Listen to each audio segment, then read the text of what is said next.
जयकारा बोलो माता रानी का। जगत माई महामाई माँ भद्रकाली की जय बोलो। माता रानी के सांचे दरबार की जय बोलो। तो मीन राशि वालों, आप सभी का बहुत बहुत स्वागत है मीन मंथन यूट्यूब चैनल में। बंधुओं, अब समय आ चुका है कि जब आप अपने जीवन के हर एक कष्ट, धोखे और परेशानियों से छुटकारा प्राप्त कर लेंगे। जी हाँ बंधुओं, अब आपका बड़े से बड़ा दुश्मन भी आपके सामने घुटनों पर बैठ जाएगा, आपसे नजरें तक नहीं मिला पाएगा। जी हाँ बंधुओं, हम आपको आज एक ऐसा प्राचीन तंत्र देने जा रहे हैं जो अत्यंत गुप्त है परंतु बेहद ही शक्तिशाली है। जब आप इस तंत्र का प्रयोग करना शुरू करेंगे तो इसके परिणाम आपको तुरंत ही अपने जीवन में, अपने शरीर पर और अपने घर में दिखाई देने शुरू हो जाएंगे। इस तंत्र से दैवीय ऊर्जाएं, दिव्य शक्तियां घनीभूत हो जाती हैं, केंद्रित हो जाती हैं और आपकी हर एक इच्छा और मनोकामना को पूरी करने के लिए आतुर हो जाती हैं। जी हाँ बंधुओं, इस तंत्र विद्या के लिए आपको इन दो चीजों को अपने घर आज ही लाना होगा जब आप इस कार्यक्रम को देख रहे हैं, क्योंकि आप जितनी देर करेंगे उतना ही पवित्र समय गुजरता चला जाएगा और आपके जीवन के लिए परेशानियां बढ़ती चली जाएंगी। बंधुओं, एक बात यहाँ पर हम आपको पहले ही बता दें कि आज आप इस कार्यक्रम को पूरा अवश्य देखना, अंत तक देखना और सबसे महत्वपूर्ण बात कि इसे बिल्कुल अकेले में ही देखना। और हम आपसे वादा करते हैं कि जब आप इस कार्यक्रम को अंत तक देख लेंगे और उसके बाद इस कार्यक्रम में बताई गई चीजों और विद्याओं का प्रयोग अपने जीवन में शुरू कर देंगे, जो कि बहुत ही सरल हैं परंतु बेहद गुप्त हैं, तो आपके जीवन में अद्भुत परिणाम आप देखेंगे।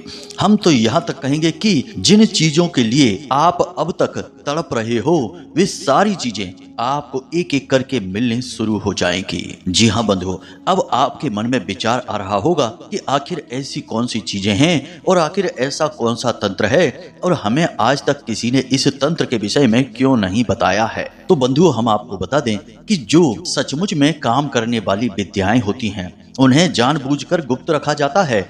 उन विद्याओं को अगर सरेआम सबको बता दिया जाएगा तो उनकी जो ऊर्जाएं हैं, उनकी जो शक्ति है वह धीमी पड़ने लगती है, कमजोर पड़ने लगती है। इसीलिए हम आपसे कह रहे हैं कि इस कार्यक्रम में बताई गई बातों को किसी को मत बताना, चुपचाप अकेले में देखना और खुद से ही इनका प्रयोग करना शुरू कर देना। यदि आप इन चीजों का प्रचार करना शुरू कर देंगे तो इनकी शक्ति कमजोर पड़ने लगेगी। जी हाँ बंधुओं, तो अब ज्यादा समय खराब न करते हुए चलिए अपने मुख्य विषय की शुरुआत करते हैं माता रानी का नाम लेते हुए। कमेंट बॉक्स में पूरे भक्ति भाव के साथ लिख डालना, जय माँ भद्रकाली रक्षा करो। माता रानी निश्चित तौर पर आपके ऊपर कृपा करेंगी, आपकी रक्षा करेंगी, हमें पूर्ण विश्वास है।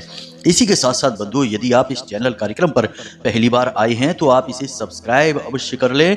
इसमें आपका ही लाभ है बंधुओं, क्योंकि हम हर रोज ऐसे ही ज्ञान से भरपूर जीवन को बदल देने वाले कार्यक्रम लेकर आते रहते हैं। तो चलिए बंधुओं, चैनल को सब्सक्राइब करिए, फिर आगे बढ़ते हैं। अब बंधुओं, अब पछताने होत का जब चिड़िया चुगे खेत। कहने का मतलब यह है कि लोग अक्सर जीवन में बड़े बड़े कार्य कर लेते हैं, काम धंधे व्यापार की शुरुआत कर लेते हैं, नौकरी कर लेते हैं, विवाह संबंध तक कर डालते हैं।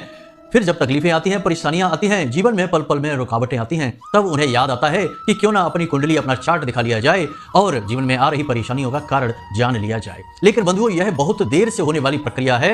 बेहतर प्रक्रिया यह है कि कोई भी महत्वपूर्ण कार्य आपको करना है तो पहले अपनी कुंडली का सही आकलन करवा लिया जाए, ग्रह दशा का, महादशा का, ग्रहों की सकारात्मक स्थितियों का पूर्ण ज्ञान हासिल कर लिया जाए। उसके बाद ही कोई भी महत्वपूर्ण कदम उठाया जाए तो आपकी तरक्की के, काम धंधे में, व्यापार में उन्नति के बहुत अधिक चांसेस रहते हैं, जीवन भी सरल बनता है। तो ऐसे में यदि आप आज की स्थिति में कोई ऐसी महत्वपूर्ण परिस्थिति का सामना करने वाले हैं तो आप श्रेष्ठ कुंडली का आकलन करवा सकते हैं। नीचे दिए गए नंबरों पर आप कॉल करें, मैसेज करें, एक बहुत ही मामूली सी दक्षिणा के साथ श्रेष्ठ मार्गदर्शन प्राप्त करें, फिर जीवन में आगे बढ़ें। बाकी माता रानी आपका सहयोग करेंगी ही। हमारी तरफ से शुभकामनाएं। ध्यान से सुनिए। तो बंधुओं, हमने आपको चीजों के विषय में पहले भी कई बार ज्ञान दिया है और उन चीजों के प्रयोग करने से सैकड़ों, हजारों लोगों को बहुत लाभ भी प्राप्त हुए हैं। लोग हमें कमेंट करते हैं, मैसेज करते हैं और कहते हैं कि गुरुजी, आपने जो हमें उपाय बताया, जिन चीजों के बारे में हमें ज्ञान दिया, हमने जब उन चीजों का प्रयोग करना शुरू किया तो हमारे जीवन में अद्भुत बदलाव आने शुरू हो गए। मतलब कहने का यह है कि कई लोगों को अपने जीवन की कष्टों से मुक्ति प्राप्त हुई है। अब बंधुओं, ये सब बातें हम आपको इसलिए बता रहे हैं कि अब तक हमने आपको जिन चीजों के विषय में बताया है वह इन दो चीजों के आगे कुछ भी नहीं है। जी हाँ बंधुओं, इन दो चीजों की शक्तियां बहुत अधिक हैं। इन्हें जानबूझकर गुप्त रखा जाता है। इनके विषय में लोगों को जानबूझकर बताया नहीं जाता है क्योंकि इनके दुरुपयोग होने का खतरा बना रहता है। इन चीजों के विषय में पुराणों में देखने को कई बार आता है कि ये उपाय हमारे पुराने प्राचीन ऋषि मुनि राजा महाराजाओं को और राजकुमारों को इन चीजों के विषय में बताया करते थे और इन चीजों के प्रयोग से इन राजा महाराजाओं को बहुत सारी खुशियां प्राप्त होती थीं, बड़े बड़े राज्यों की विजय प्राप्त होती थी, धन दौलत और संपदा अकूत मात्रा में भर जाया करती थी, खजाने भरे रहा करते थे और सुंदर कन्याओं से उनका विवाह हो जाया करता था। तो कहने का मतलब यह है कि ये तो चीजें प्राचीन गुप्त महाविद्याएं हैं। अब समय आ गया है कि जब आप इन दो चीजों से अपना परिचय करें और इनके प्रयोग करने शुरू करें। बंधुओं, अब आगे कार्यक्रम में जो हम आपको बताने जा रहे हैं उसे बिल्कुल ध्यान के साथ सुनना है और जरूरत पड़े तो कुछ चीजों को आप नोट भी करते चलें। तो अब ध्यान से सुनिए बंधुओं। भोलेनाथ, जिन्हें हम महादेव कहते हैं, उन्हें महादेव या महाकाल यानी उनके नाम के आगे महा इसलिए लगा है क्योंकि वे इन सब चीजों से ऊपर हैं। देवों से भी वे ऊपर हैं, काल यानी समय से भी वे परे हैं। वे समय की सीमाओं में नहीं आते हैं।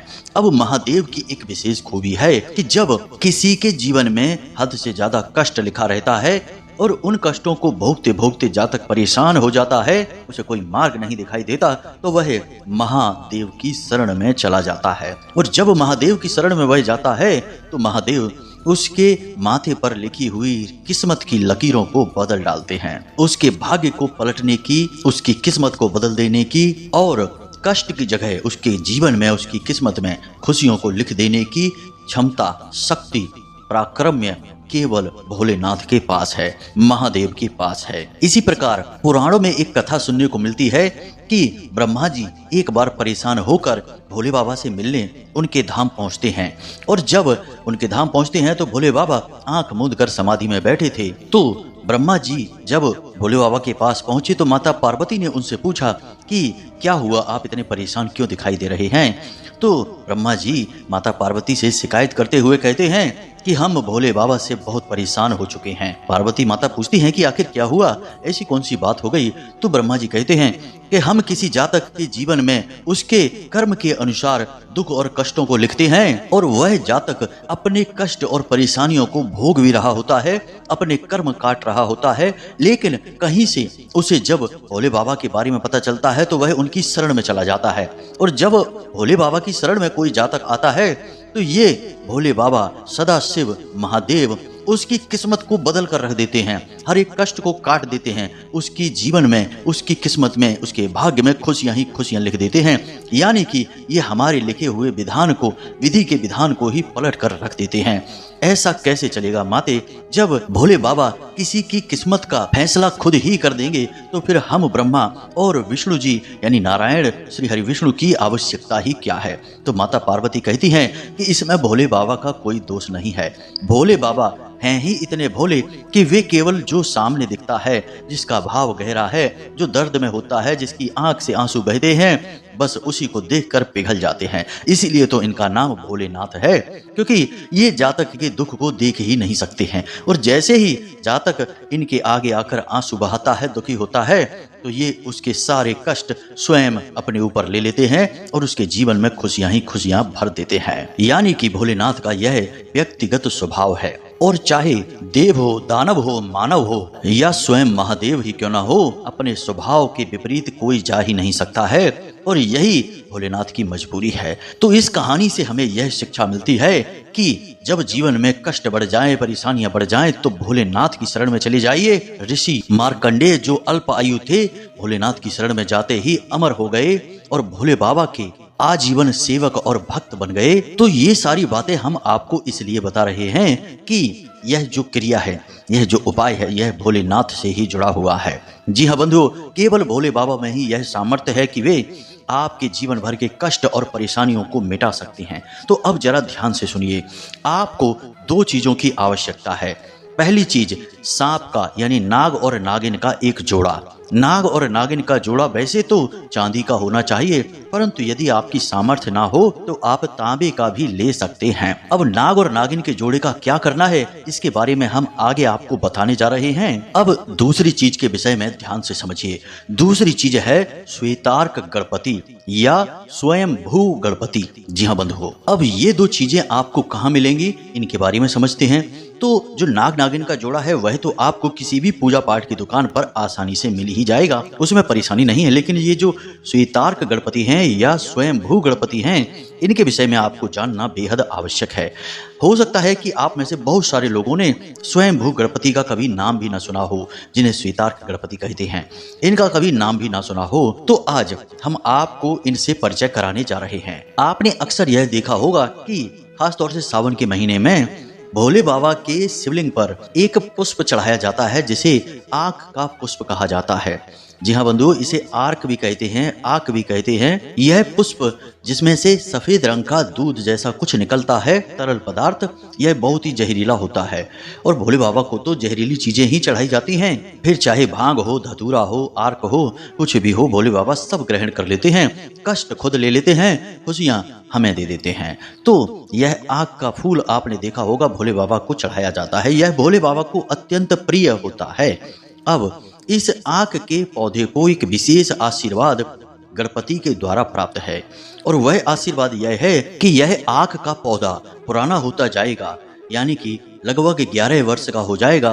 तो इसकी जड़ का जो केंद्र है वह बिल्कुल गणेश जी का रूप ले लेगा, यानी कि स्वयं गणेश जी प्रकट हो जाएंगे।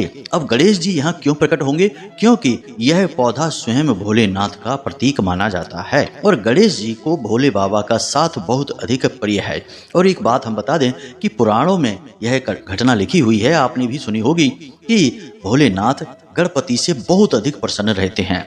भोले बाबा ने ही उन्हें प्रथम पूज्य होने का वरदान भी दिया था। जब उन्होंने अपने संसार का एक चक्कर लगाने वाली घटना जो थी, उसके विषय में गणेश जी ने अपने माता पिता यानी माता पार्वती और भोले बाबा का चक्कर लगा लिया, तो भोलेनाथ बहुत प्रसन्न हो गए।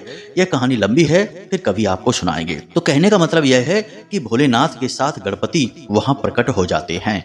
अब आपको क्या करना है, अब इसे जरा ध्यान से समझिए। अब कोई पौधा जो आंख का है वह कितना पुराना है यह कैसे पता चलेगा, और उसकी जड़ में गणपति निर्मित भी हो पाए हैं कि नहीं हुए हैं यह भी कैसे पता चलेगा। आप कहाँ तक पौधों को ढूंढते और उनकी जड़ को खोदते फिरेंगे। तो इसके लिए हमारे शास्त्रों में यानी शिव पुराण में भी लिखा हुआ है कि यदि कोई जातक सफेद आंख के पौधे की जड़ को लेकर आ जाए और उसे गंगा जल से स्नान करा के पूर्ण पवित्रता के साथ विधि विधान के साथ अपने घर में लाकर रख ले, तो वह गणपति का रूप ही माना जाता है, चाहे उसमें स्वयं भू गणपति प्रकट हुए हों या नहीं, क्योंकि इस पौधे को आशीर्वाद प्राप्त है कि इसकी जड़ में गणपति प्रकट होंगे 11 वर्ष के बाद। अब जब प्रकट होंगे तब तो वह गणपति का रूप बन ही जाएगा, लेकिन उससे पहले भी वह स्वयं भोलेनाथ और गणपति का प्रतीक ही माना जाता है। तो उम्मीद है कि यहाँ तक आपको बातें समझ में आ गई होंगी।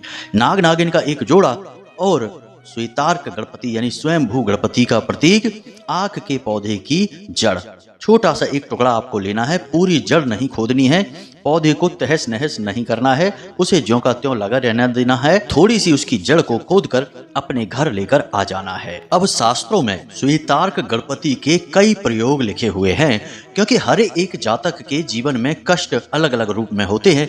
कोई कर्ज से परेशान है, किसी का व्यापार नहीं चल रहा, किसी के जीवन में क्लेश मचा हुआ है, परिवार में शांति नहीं है, यानी कि अलग अलग रूपों में इनके अलग अलग प्रयोग हैं।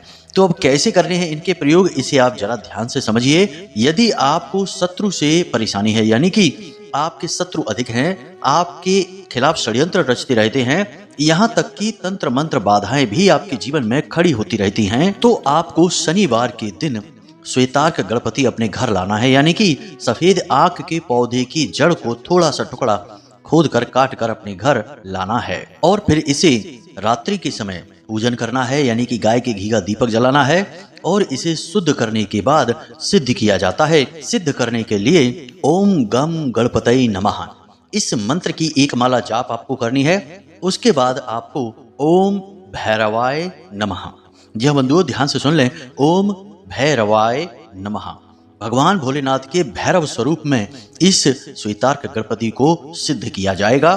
फिर इसके बाद 4 जोड़ी लौंग की और एक लोहे का छल्ला, जिसे उंगली में हम पहनते हैं वैसा एक लोहे का छल्ला आपको चाहिए, और काले कपड़े में आपको इन चीजों को लपेटना है। काले धागे से लपेटकर पोटली का रूप दे देना है और इसे अपने घर के मुख्य दरवाजे पर रात्रि के समय ही बांध देना है।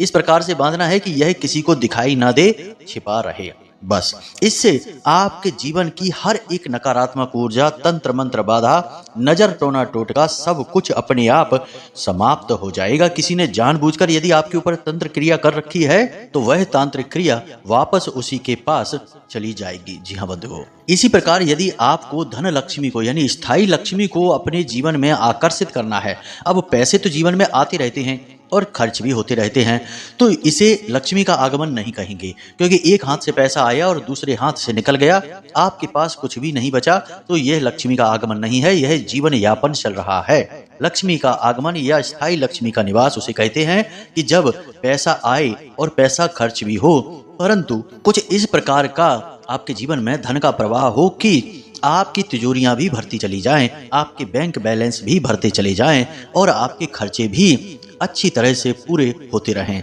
यानी कि इसे ही स्थायी लक्ष्मी का वास कहा जाएगा। तो यह वास यदि आपको चाहिए तो इसके लिए आपको क्या करना है, इसे जरा ध्यान से सुनिए।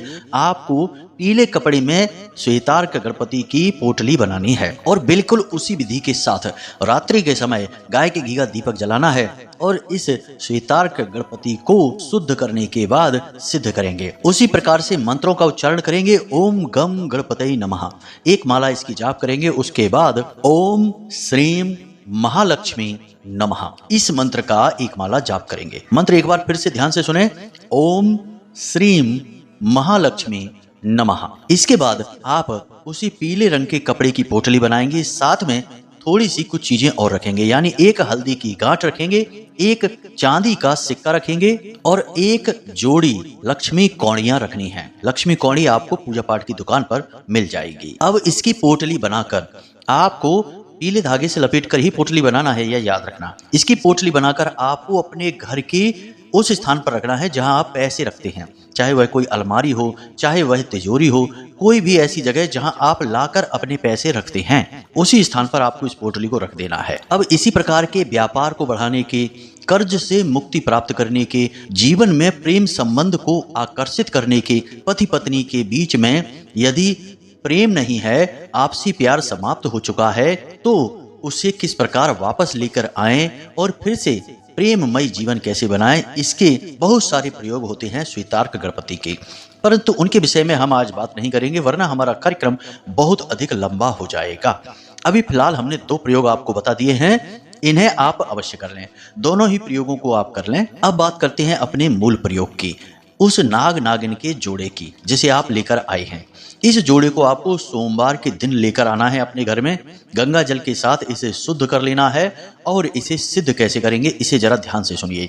तो सोमवार के दिन आपको भोलेनाथ के मंदिर पर जाना है और वहां पर शिवलिंग के ऊपर आपको इस नाग नागिन के जोड़े को रख देना है। रुद्राक्ष की माला के साथ आपको पंचाक्षरी मंत्र 1 माला कम से कम जाप करनी है। वैसे तो नियम के अनुसार 11 माला जाप करनी चाहिए, परंतु यदि समय का अभाव है तो आप 1 माला जाप करेंगे तब भी चल जाएगा। तो हमारे अनुसार तो आप 11 माला जाप करें, मंत्र छोटा ही है, जाप करने में अधिक से अधिक आपको 1-1.25 घंटा लगेगा, ज्यादा नहीं लगेगा और कम ही लगेगा। बस इस बात का ख्याल रखना कि मंत्र शुद्ध होना चाहिए। मंत्र पंचाक्षरी आप जानते ही हैं, ओम नमः शिवाय, इस प्रकार आपको शुद्ध उच्चारण करना है। जल्दबाजी में ओम नमः शिवाय ऐसे नहीं करना है, ओम नमः शिवाय इस प्रकार से आपको पूर्ण उच्चारण करना है। तो आप 11 माला जाप करें। उसके बाद जलाधारी से जो जल निकल रहा है उस जल को थोड़ा सा लोटे में अपने ले लें और उसी जल में आप इन नाग नागिन के जोड़े को भी डालकर रख दें। अब आप अपने घर वापस आ जाएं। आपके घर में एक कोना है जिसे हम ईशान कोण कहते हैं। ईशान यानी भोले बाबा, उनका ही नाम है। तो ईशान कोण में आप, यदि आपका घर कच्चा है, वह ईशान कोण कहाँ है आप जानते हैं? पूर्व दिशा और उत्तर दिशा के ठीक बीचों बीच के कोने को ईशान कोण कहते हैं। तो यदि वहां पर कच्ची जमीन है तो आप वहां पर थोड़ा सा एक गड्ढा खोदें और इस नाग नागिन के जोड़े को मिट्टी में दबा दें। उसके ऊपर आप एक गमला रखें और उस गमले में आप बेलपत्र का पौधा लगाएं और एक शिवलिंग छोटा सा लाकर रख दें। 4 अंगुल से बड़ा शिवलिंग नहीं लाना है, एक शिवलिंग लाकर रख लें उस बेलपत्र के पौधे के ठीक नीचे, और प्रतिदिन उस शिवलिंग के ऊपर थोड़ा सा जल आप अर्पित करना शुरू कर दें। अब यदि ईशान कोण में जमीन कच्ची नहीं है, क्योंकि आजकल तो पक्के घर बनने लगे हैं, फर्श पर टाइल पत्थर वगैरह लगा रहता है, तो अगर ऐसा नहीं है तो आप वहां पर एक गमला रख दें और उस गमले में ही बिल्कुल तली में, बिल्कुल नीचाई में, बिल्कुल तली में इस नाग नागिन के जोड़े को रख दें। उसके ऊपर मिट्टी डालें, उसी के ऊपर आप यह बेलपत्र का पौधा लगाएं और उसी के ऊपर आप भोलेनाथ को स्थापित कर दें। ऐसा भी कर सकते हैं, इसमें भी कोई समस्या नहीं है। अब कुछ लोग होंगे जो कहेंगे कि गुरुजी, हमारे घर में तो ईशान कोण में कोई कमरा पड़ता है, वहां पे तो प्रकाश की भी व्यवस्था नहीं है, तो वहां तो पौधा जीवित ही नहीं रह पाएगा, गमला भी नहीं रख सकते हैं, तो क्या करें? तो आपको 2 काम करने हैं। पहला कि ईशान कोण में यदि कोई कमरा पड़ता है तो उसे स्टोर रूम ना बनाएं, अपना बेडरूम ना बनाएं, उस कमरे को खाली रखें और हो सके तो उस कमरे को अपना पूजा घर बना लें, या बस यूं ही अपनी पढ़ाई लिखाई का या किसी और काम का। लेकिन 2-3 चीजें उसमें ना बनाएं। स्टोर रूम ना बनाएं, अपने घर का कबाड़ ना रखें, अपना बेडरूम ना बनाएं, अपना रसोई घर ना बनाएं, लेट और बाथ से जुड़े सामान वहां पर ना रखें और ना ही इस जगह पर ईशान कोण में लेट बाथ होने चाहिए। तो इन चीजों से आपको बचना है। कमरा है या जगह है तो उसे खाली रखें, साफ सुथरा रखें। अगर प्रकाश की व्यवस्था है तो फिर आप, हमने बता ही दिया है, इस क्रिया को करें। अगर प्रकाश की व्यवस्था नहीं है तब भी आप कमरे को खाली रखें, साफ सुथरा रखें और वहां पर बल्ब हमेशा 24 घंटे जलते रहना चाहिए। प्रकाश हमेशा वहां रहना ही चाहिए, चाहे आप बल्ब से प्रकाश लेकर आए फिर भी वहां प्रकाश हमेशा होना ही चाहिए। तो एक तो यह कार्य होगा जो आपको करना है। दूसरा कार्य यह है कि आपके घर की छत पर ईशान कोण जिस भी दिशा में पड़ता है, जिस तरफ पड़ता है, आप इस गमले को जिसमें नाग नागिन का जोड़ा रखा हुआ है, इस गमले को छत पर ईशान कोण में रख लें, तब भी वही फल आपको प्राप्त होगा। यदि आप जमीन पर नीचे रखते तो बात ही अलग थी, क्योंकि भूमि से आधार संपर्क हो जाता गमले का, परंतु आप छत पर भी रख देंगे तब भी कोई विशेष परेशानी नहीं है। तो इस प्रकार नाग नागिन के जोड़े को अपने घर में स्थापित कर लें।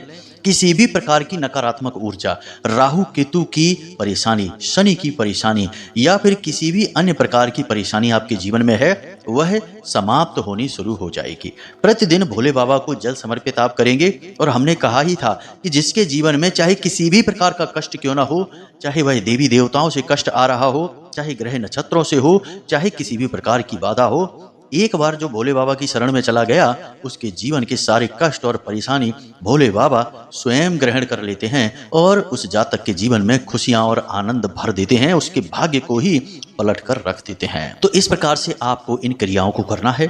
इन क्रियाओं को करने के सारे विधि विधान हमने आपको समझा ही दिए हैं। कार्यक्रम को आप अच्छी तरह से समझ चुके हैं, देख चुके हैं। अब इन क्रियाओं को आप अपने जीवन में करिए और उसके बाद क्या परिणाम आपको प्राप्त होते हैं, उन्हें हमें कमेंट करके या फिर वीडियो में दिए गए नंबर के माध्यम से फोन करके अवश्य बताना है। क्योंकि बंधुओं, हम जो मेहनत करते हैं, जो क्रियाएं, जो उपाय आपको बताते हैं, वे अत्यंत सिद्ध होते हैं, अपने आप में ही महाशक्ति को लेकर चलते हैं और पूर्ण रूप से सात्विक होते हैं, यानी देवी देवताओं से जुड़े हुए होते हैं। तो हम तो जानते ही हैं कि ये क्रियाएं काम करती हैं, परंतु आपके मुख से सुनकर हमें बहुत गहरे आनंद की प्राप्ति होती है कि चलो हमारी मेहनत सफल हुई, माता रानी की जो हम भक्ति करते हैं वह भी हमारी सफल हो गई, क्योंकि जन सेवा में हमारा प्रयास काम कर रहा है। इस वजह से हम आपसे कहते हैं कि यदि आपके जीवन में जब सुधार आना शुरू हो जाए तो हमें एक बार बताना अवश्य, हमें बहुत अच्छा लगेगा। तो चलिए बंधुओं, आज के इस कार्यक्रम को यहीं पर समाप्त करते हैं। अब यदि कोई प्रश्न आपके मन में हो या कुंडली विश्लेषण कराना हो तो हमने वीडियो में नंबर दे रखा है, इस नंबर पर आप फोन कर सकते हैं। दिन में 10 बजे से लेकर शाम को 4 बजे के बीच में इसी समय फोन करें, क्योंकि इससे पहले और इससे बाद हम माता रानी की सेवा में रहते हैं तो आपसे बात नहीं हो पाएगी। तो उम्मीद करते हैं कि आप हमारी बातें समझ रहे हैं। अब आज के कार्यक्रम में हम आपसे विदा लेते हैं। हमेशा हंसते रहिए, मुस्कुराते रहिए, सकारात्मक रहिए और दिन में एक बार मंदिर अवश्य हो आइए, क्योंकि आपका उद्धार तो वहीं से होना है। तो प्रेम से बोलिए, जय माई की, जय मां भद्रकाली, जय बाबा भोलेनाथ। आपका कल्याण होगा। धन्यवाद।